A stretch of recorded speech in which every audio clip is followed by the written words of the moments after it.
1% de hausse un jour, 1% de baisse l'autre jour. 1,4 million de dollars. Bonjour, bienvenue sur Mon Financier. Nous sommes le mardi 3 mai. C'est aujourd'hui que débute le débat à l'Assemblée nationale sur la loi El Khomri. Alors un débat qui promet d'être long puisqu'il y a déjà près de 5000 amendements qui ont été déposés. Puis surtout la possibilité de passer en force avec le 49.3. Bref, il ne devrait rester plus grand chose de la loi El Khomri après son passage à l'Assemblée. Le loup est dans la bergerie, c'est un peu ce qui ressort du rapport confidentiel sur les négociations entre l'Europe et les États-Unis à propos du TAFTA. Le TAFTA, vous le savez, c'est le très controversé traité de libre-échange. Alors entre les négociations déséquilibrées, la menace pour le principe de précaution ou encore les tribunaux d'arbitrage, tout y passe à peu près. Mais dans les faits, ce rapport, il révèle surtout le fossé grandissant entre l'Europe et les États-Unis avec des Américains qui seraient finalement peu enclins au compromis face à une Europe en ordre dispersé. La faillite du jour, c'est Porto Rico qui se déclare en faillite. Alors faute de fonds nécessaires, San Juan n'a pas pu honorer une échéance de 470 millions de dollars. Mais le plus grave, c'est qu'aucune solution à court terme n'est envisagée. Et puis surtout, le temps presse puisque en juillet, le Trésor va devoir rembourser une ardoise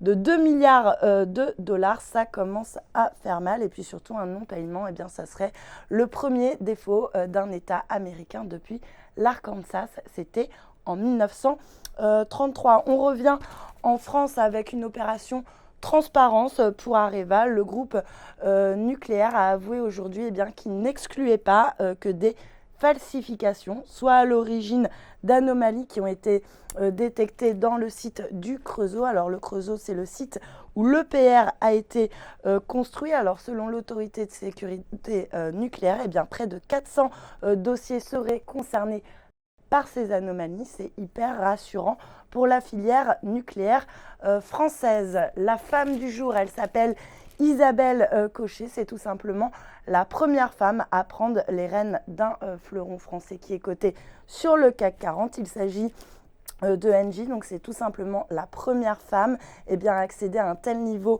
de responsabilité. Alors cette nomination, vous le savez, elle s'inscrit dans la continuité, dans la montée en puissance même de la présence des femmes dans les conseils d'administration des entreprises européennes. Un petit mot également sur l'assurance vie. En 2015, les assureurs ont retrouvé 5,4 milliards d'euros sur des contrats d'assurance vie en déshérence. Alors les assureurs, ils doivent intensifier leurs efforts pour retrouver les bénéficiaires de ces contrats dénoués. On s'aperçoit avec 5,4 milliards qu'il y a encore du travail à faire pour retrouver ces fameux bénéficiaires. Briseur de couple, Obama qui était déjà sûr d'être le président le plus cool de l'histoire, mais il aimerait laisser son empreinte et il se bouge enfin. Il va donc s'attaquer à la tax inversion. Alors c'est un processus qui permet en fait à une grande multinationale d'acheter